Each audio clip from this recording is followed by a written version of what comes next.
निरंकार सत्संग से जुड़े हुए सभी भगवत चरण अनुरागी भक्तजन, राम कथा रस रसिक जन, मानस के तत्व को समझने वाले मर्मज्ञ जन, भक्तिमयी वात्सल्यमयी करुणामयी माताएं और बहनें, आप सभी को सादर प्रणाम।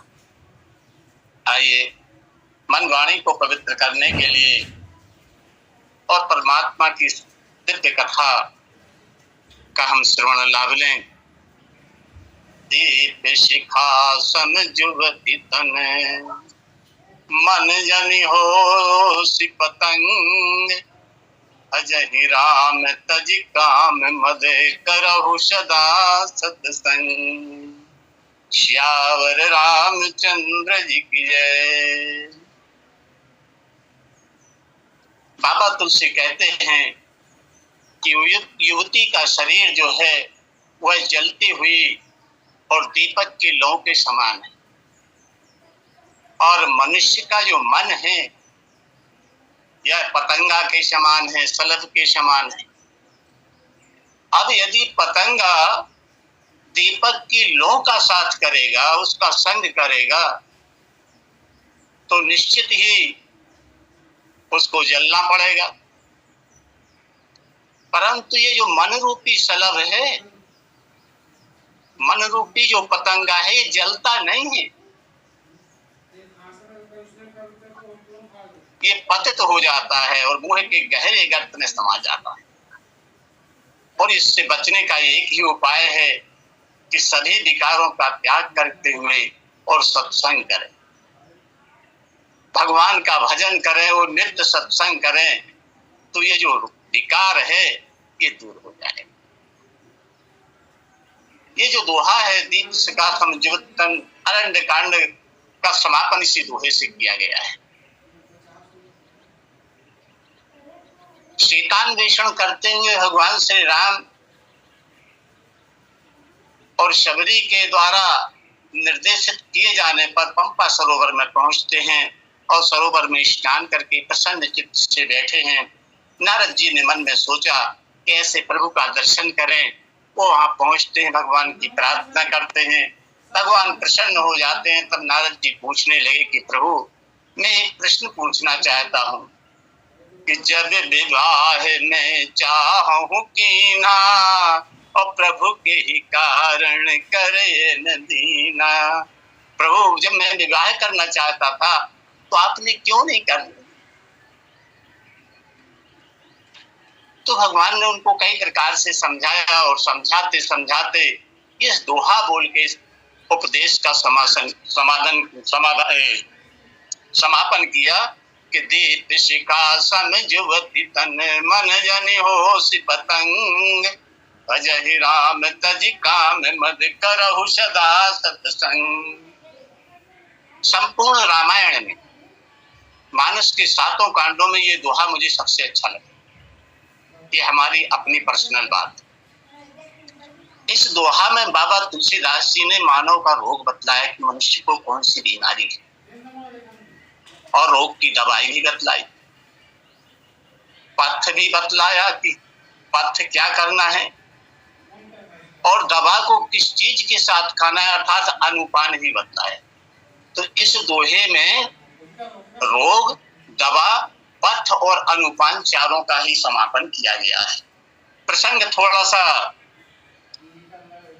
गहरा है, आध्यात्म, इसलिए शांत होकर यदि इसको सुनेंगे तो अवश्य मजा आनंद आएगा और समझ में भी आएगा।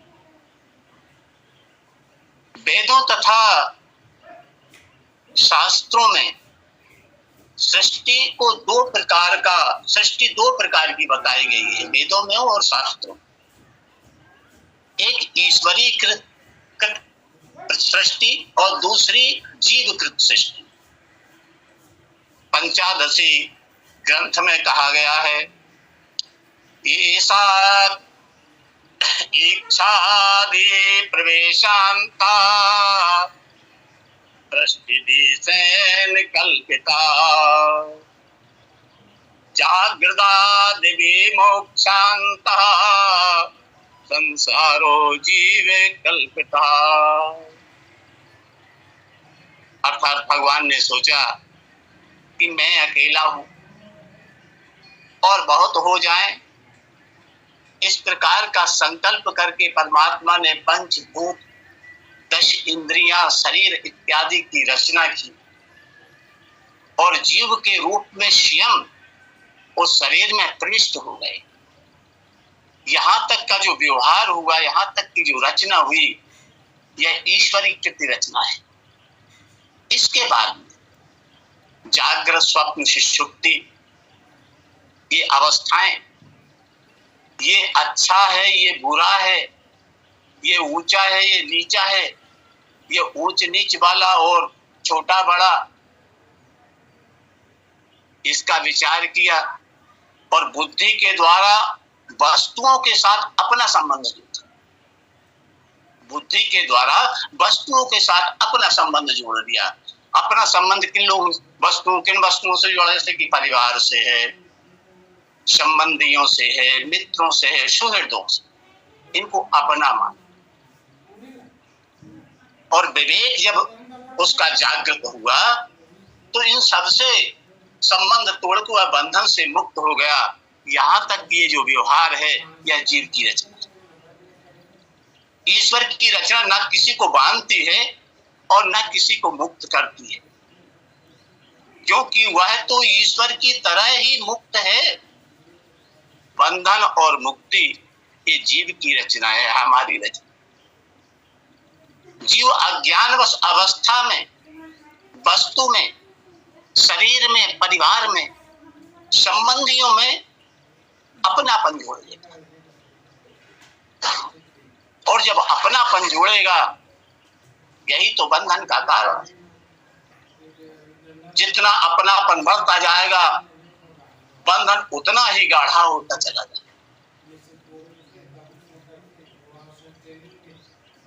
और इसका विवेक पूर्वक इनका त्याग कर दें। त्याग का मतलब ये नहीं है कि घर परिवार को छोड़ के चले जाओ। त्याग का मतलब ये है कि अपने कर्तव्य निभाओ। एक पिता का, एक भाई का, एक पति का, एक पत्नी का कर्तव्य आपको निभाना है, लेकिन इनको अपना नहीं मानना। और यदि अपना नहीं मानेंगे, कर्तव्य निभाएंगे, तो ये बंधनकारी नहीं होगा और यही मुक्ति का मार्ग है। तो स्त्री शरीर ना तो किसी को बांधने वाला है, न किसी को मुक्त करने वाला है। ये तो मनुष्य का मन है, पुरुष का मन है कि वह स्त्री शरीर से खुद बंध जाता है। यही उसका अज्ञान है। तो भगवान ने जीव को वस्तुओं के रूप में विशुद्ध सामग्री दी, परंतु जीव ने अज्ञानता के कारण, अविवेक के कारण उन शुद्ध वस्तुओं का दुरुपयोग किया और दुरुपयोग करने के बाद में उनकी शुद्धता में दोष ला। अब हम विचार करें कि जब भगवान ही हमारे हृदय में जीव रूप से बैठे हुए हैं, तो फिर जीव में अज्ञान कैसे आ गया? उसको तो भगवान जैसा ही ज्ञानवान होना चाहिए था, उसी प्रकार से मुक्त होना चाहिए था, आनंदमय होना चाहिए। बाबा तुलसी ने संकेत किया कि ईश्वर अंश जीव अविनाशी, चेतन अमल सहज राशि।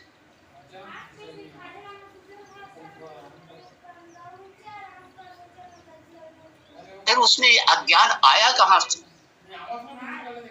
तो इसके समाधान में कहा गया कि अस्य प्रभु हृदय अक्षत अधिकारी, ओ सकल जीव जग दीन दुखारी। वास्तव में अज्ञान का, अविवेक का कोई स्थान नहीं है, कोई वस्तु ही नहीं है। सांख्य शास्त्र कहता है कि तुम अज्ञानी नहीं हो, तुम्हारे अंदर ज्ञान का भंडार भरा हुआ है, ज्ञान का खजाना है। तुम सिर्फ विस्मरण कर भूल गए हो उसकी, और जिस दिन याद आ जाएगा ज्ञानी। जीव अपने को मिली साधन सामग्री का जब सदुपयोग न करके उसका दुरुपयोग करता है, तो साधन सामग्री में जो गुण हैं वह दोषों में परिवर्तित होता है। मन, बुद्धि, इंद्रियां और शरीर ये जीव की साधन सामग्री है। मन, बुद्धि, इंद्रियां और शरीर यही हमारे लिए साधन सामग्री के रूप में मिली है और इन्हीं के माध्यम से हम परमात्मा को प्राप्त कर सकते हैं।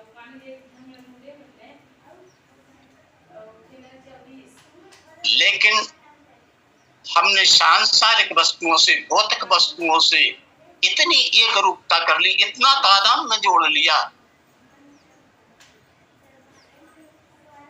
कि उनकी अनुकूलता और प्रतिकूलता हमें अपनी अनुकूलता और प्रतिकूलता लगती है।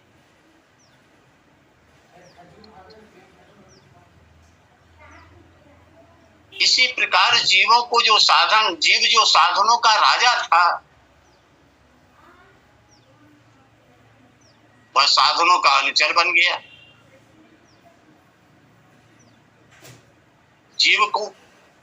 जीव ने साधनों के साथ इतना तादात्म्य जोड़ लिया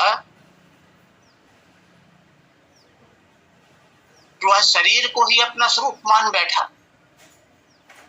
कि मैं शरीर हूं, जबकि बाबा तुलसी कहते कि ये ईश्वर अंश जीवे अविनाशी।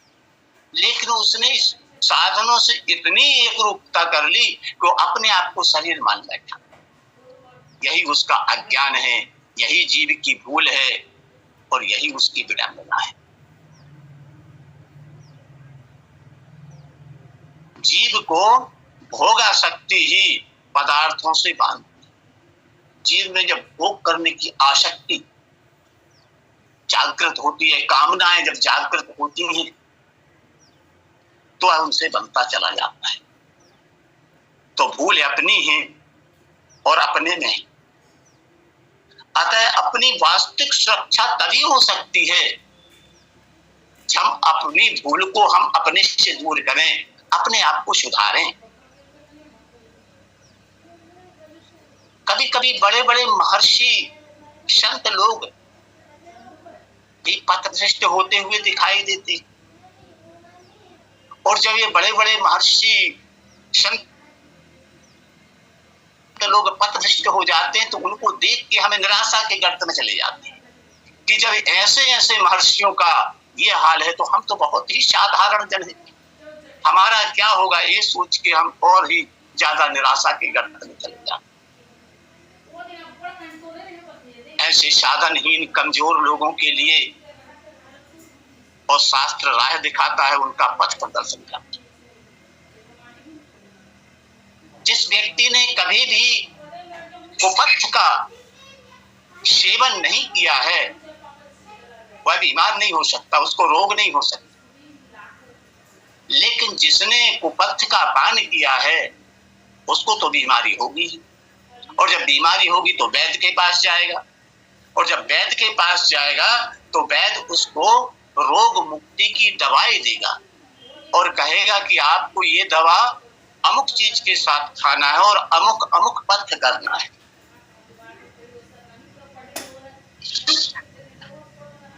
और जब हम वैद्य की उस बात को स्वीकार करके उसको मानेंगे तभी तो हम स्वस्थ होंगे।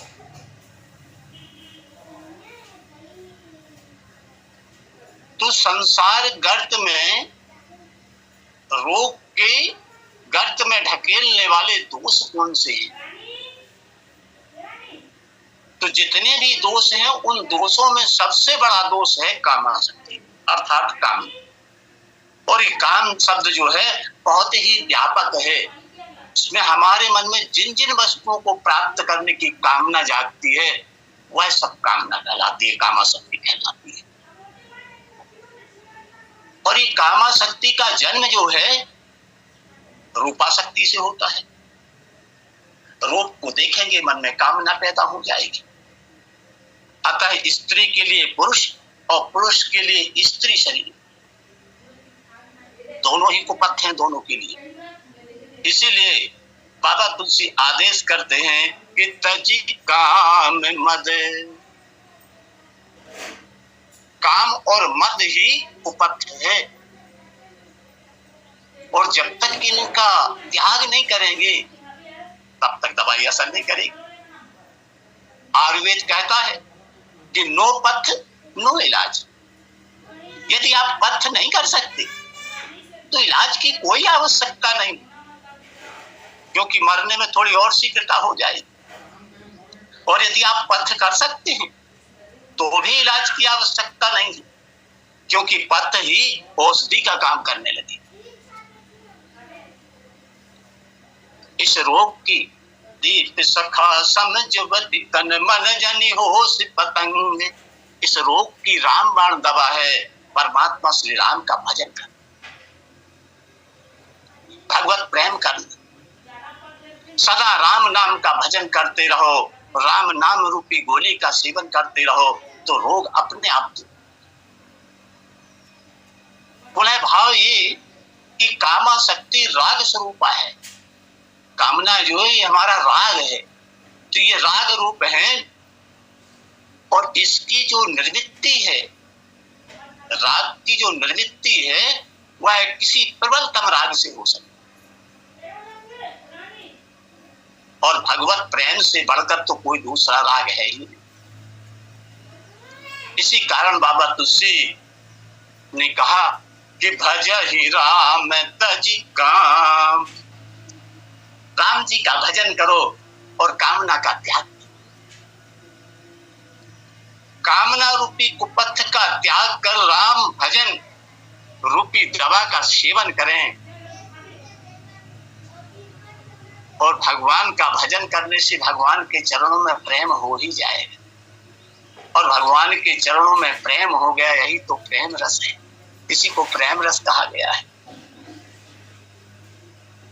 जब भगवत प्रीति का उदय होता है, भगवान के चरणों में हमारा प्रेम जागता है, जागृत होता है, तो किसी भी प्रकार के दोष हमारे अंदर नहीं आ सकते, क्योंकि उस समय तो हम भगवान के भाव में भरे रहते हैं। जब भगवान के भाव में भरे रहेंगे तो संसार के भाव हमारे अंदर प्रवेश नहीं कर पाएंगे।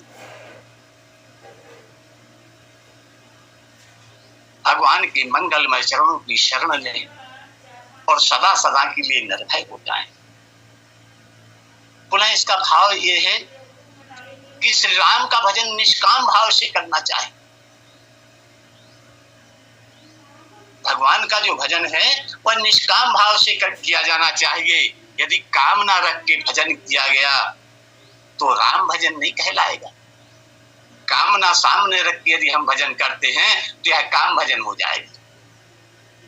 ऐसे भजन से हमारी कामना की पूर्ति तो हो जाएगी, लेकिन परमात्मा नहीं मिल पाएगा। इसीलिए बाबा तुलसी कहते कि भज ही राम तजी काम। कामना का त्याग करके निष्काम भाव से और भगवान का भजन कर। अब निष्काम भाव से यदि हम भजन कर रहे हैं, कामना का त्याग कर दिया, तो भी यहाँ एक समस्या पैदा हो जाती। और समस्या ये होती है कि निष्कामता का अभिमान आ जाता है, और अभिमान का जन्म किसी ना किसी गुण के माध्यम से ही होता है।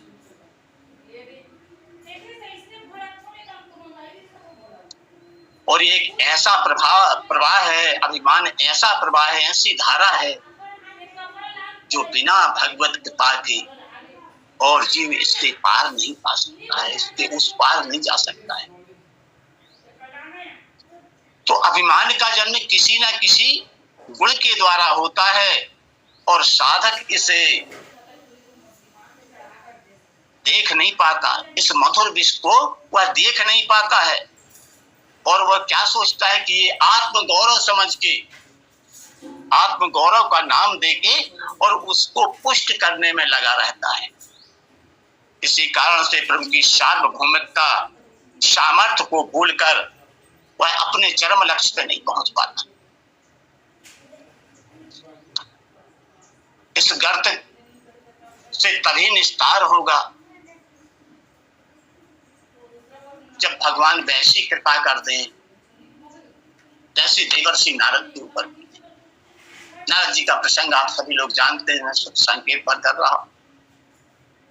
नारद जी के मन में कामना जागृत हुई और भगवान से अपना रूप मांगा, आपन रूप देहु मशानी। भगवान ने संकेत के माध्यम से क्या स्पष्ट ही कह दिया कि मांगे कुपत्थरो व्याकुल रोगी और वैद न दे सुनहु मुनि योगी। कुपथ को यदि रोगी मांगता है तो वैद उसको कुपथ नहीं देता। इस प्रकार से हे नारद, मैंने तुम्हारा भला चाहा है और भगवान ने उनको वानर रूप दे दिया। और उस रोग में, उस कीचड़ में, दलदल में धंसने से भगवान ने अनुपम कृपा करके, अहेती कृपा करके नारद जी को उबार लिया। ऐसी कृपा यदि परमात्मा हमारे और आपके ऊपर करें तो हम भी इस संसार गर्त से और उबर सकते हैं, अभिमान से उबर सकते हैं। साधक को ध्यान रखना चाहिए कि जो काम उसको करने योग्य नहीं है, जो शास्त्रों में जिन कार्यों के लिए मना किया गया है, उन कार्यों को ना करें। और जिन कार्यों का शास्त्र में निर्देशित किया गया है कि ये कार्य मनुष्य को करना चाहिए, उन कार्यों को करें। यदि हम इस प्रकार से व्यवहार में लाते हैं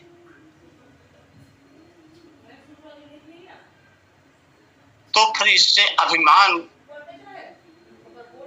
करने के लिए जगह ही नहीं बचेगी। क्योंकि व्यक्ति को अभिमान गुण के कारण आता है और अभिमान के वश में व्यक्ति गलत कार्य करता है और गलत कार्य करके उसको अपना आत्म गौरव समझ के उसको पुष्ट करता रहता है, अपने अभिमान को बढ़ाता रहता है।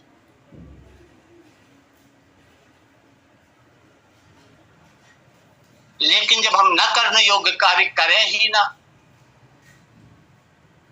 तो अहंकार के लिए हमारे हृदय में स्थान नहीं मिलेगा।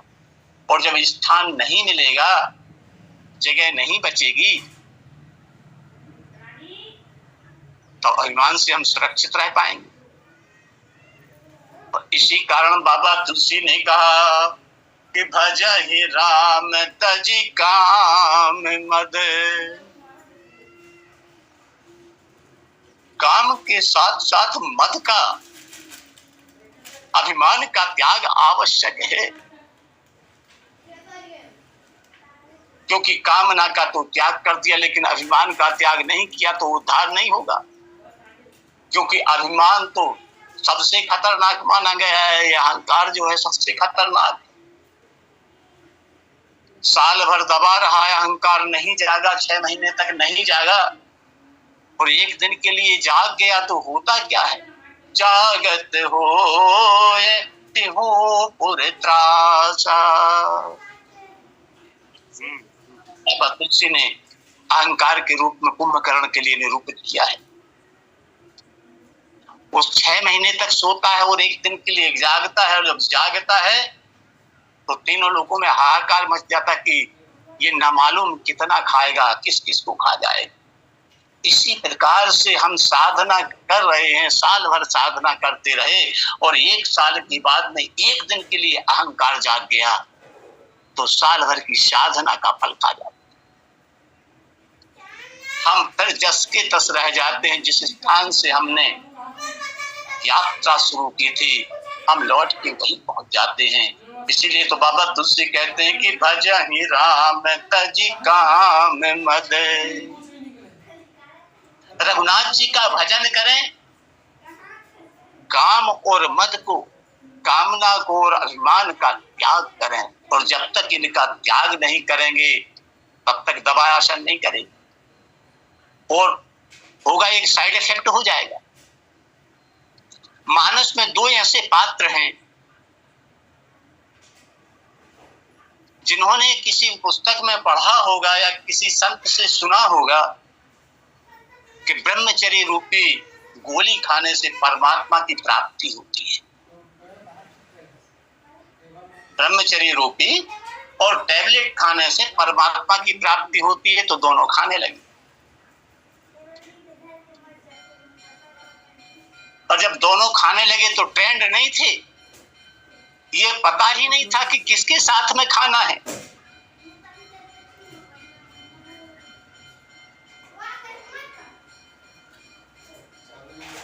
और जब ये पता नहीं था किसके साथ खाना है और टैबलेट खाना शुरू कर दिया तो साइड इफेक्ट हो गया।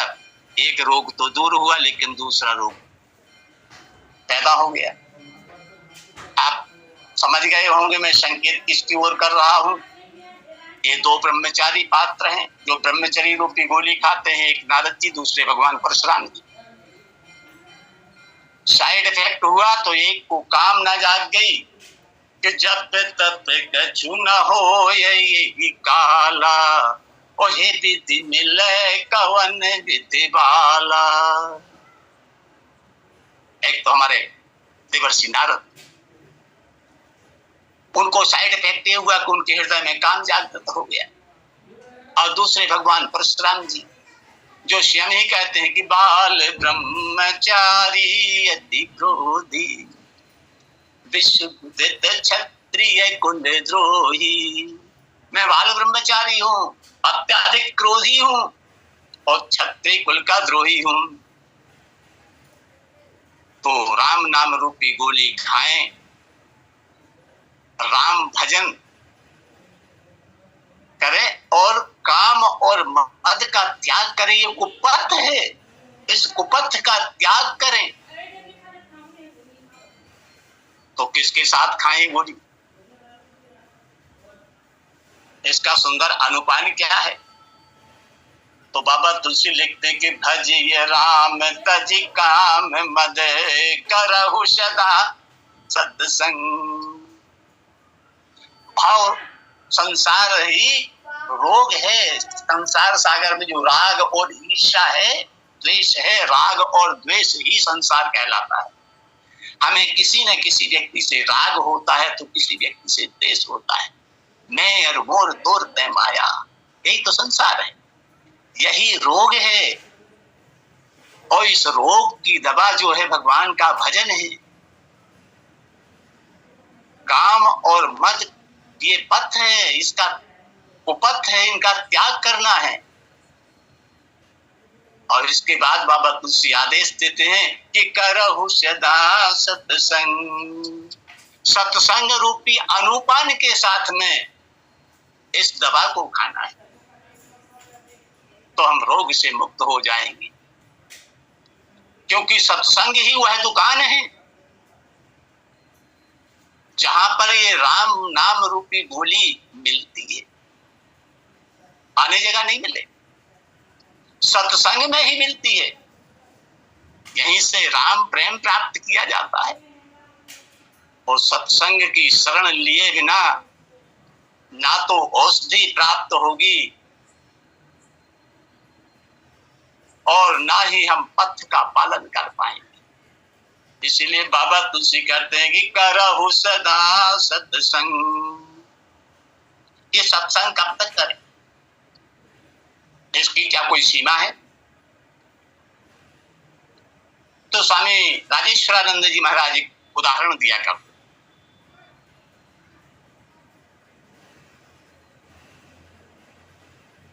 कि जब व्यक्ति युवान होता है, 20-22 वर्ष की अवस्था होती, तो उसकी दाढ़ी निकल आती। और दाढ़ी निकल आती तो वो दुकान जाता है नाई की ओर, शेविंग करा लेता है, साफ कर लेता है, या अपने घर में सेफ्टी ब्रेड वगैरह लेके साफ कर लेता है। लेकिन 2-3 दिन के बाद फिर निकल आती। तब हम किसी संत से नहीं जाके निवेदन करते, भगवान से नहीं कहते कि भगवान ये अच्छी समस्या पैदा कर दी, बड़ा झंझट है, हर तीसरे दिन निकल आती है। इसका एक ही उपाय है कि अपना रेजर उठाओ और साफ कर लो। तो कब तक साफ करें? तो जब तक जीवन है तब तक आपको ये करना पड़ेगा। इसी प्रकार से जब तक आपका जीवन है तब तक आपको सत्संग करना पड़ेगा। इसलिए बाबा तुलसी कहते हैं कि भजहु राम तज काम मद और करहु सदा सत्संग। अंत में मैं इतना ही कहना चाहूंगा कि हम सभी अत्यंत बड़भागी, हम सब सेवक अति बड़भागी। हमारे ऊपर, हम सभी के ऊपर जो सत्संग श्रवण कर रहे हैं, उन सभी के ऊपर परमात्मा की असीम अनुकंपा है। संकट मोचन हनुमान जी की विशेष अनुकंपा है कि उन्होंने ब्रजेश पटेल के लिए माध्यम चुना, माध्यम बना के हमको अपने घर में सत्संग पहुंचा। ये परमात्मा की कितनी असीम अनुकंपा है कि हमें कहीं जाना नहीं है, अपने घर में बैठना है, संतों का दर्शन करना और सत्संग करना है। ये परमात्मा या संकट मोचन हनुमान जी की कृपा है, जो हम प्रतिदिन विद्वानों से, संतों से, सिद्धों से और रोज भगवान की चरित्र सुनते हैं। और भगवान की चरित्र सुनते सुनते निश्चित है कि हमारे मन में भगवत चरणों में प्रेम जागृत होगा, और जब प्रेम जागृत हो जाएगा तो हम प्रेम रस को त्याग नहीं पाएंगे, उसको छोड़ नहीं पाएंगे, और धीरे धीरे हमारे विकार जो हैं वह दूर हो जाएंगे। और इन्हीं शब्दों के साथ में वाणी को विराम देता हूँ। प्रेम से बोलिए सच्चिदानंद भगवान की जय। आदरणीय पटेल साहब। बोलिए सियावर रामचंद्र भगवान की जय। बहुत बहुत धन्यवाद महाराज जी। एक लंबे अंतराल के बाद आपके श्रीमुख से सात्विक चर्चा, दीप शिखा संयुक्त चिंतन, एक महत्वपूर्ण बात यह है कि एक ही प्रसंग के कितने भाव हो सकते हैं, यह हम सबको सुनने को मिलता है। इसी प्रसंग पर भी 2-4 दिन पहले सुनीता दीदी तथा व्याख्यान दी थी। आज आपके द्वारा 1-2 दिन बाद और किसी वक्त से भी सुनेंगे। और दीप शिखा सब युक्ति मन जनि होसी पतंग, मूल रूप से गोस्वामी जी इस प्रसंग में अपने मन को समझा रहे हैं और सबके लिए इस बात की इच्छा दे रहे हैं। युवती स्त्रियों का शरीर दीपक की लौ के समान हे मन, तो उसका पतिंगा न बन, काम और मत को छोड़कर श्री रामचंद्र जी का भजन कर और सरल सत्संग कर। देखिए, जीवन में सत्संग तो ठीक है, लेकिन यदि सत्संग नहीं हो रहा तो कुसंग से बचना आवश्यक, यह महत्वपूर्ण है। और श्री रामचरितमानस की यह विलक्षणता है कि गोस्वामी जी सत्संग का वर्णन लंका में करते हैं जब हनुमान जी जाते हैं, और कुसंग का वर्णन अयोध्या में करते हैं। इसका अर्थ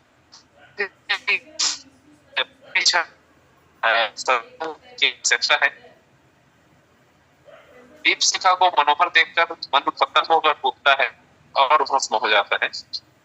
यौनावस्था में ही सुंदरता है, मनोहरता है।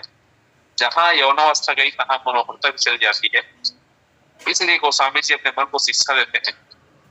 भगवान ने यहाँ पर नारद को स्त्री संग्रह नहीं करने दिया, अब तो भी संग्रह न कर, ऐसा गोस्वामी जी कहते हैं। काम मत भजन पथ की बाधा है, इन्हें छोड़कर भजन कर और सदा सत्संग। क्योंकि तुलसीदास जी के तुलसी पट नव छिद्र को सब संग विस्तर बोध, बाहर रहे न प्रेम जन चीजें जतन करो। और इसी बात को इसी के प्रारंभ में सोठल स्वामी जी उमा राम पंडित मुनि पावसी रसी, इसी की सफलता इस दिखाते हैं। आपको सुनने वाले 38 श्रोताजन सभी के प्रति आभार, बहुत बहुत धन्यवाद। समय समाप्ति की ओर है। कल पुनः फिर आओ भी बेरिया काली पूज्य महाराज जी सैल्यूट कर रहे हैं। जय श्री राम, सादर प्रणाम महाराज जी। एक बात और है, थोड़ा समय बचा हुआ है।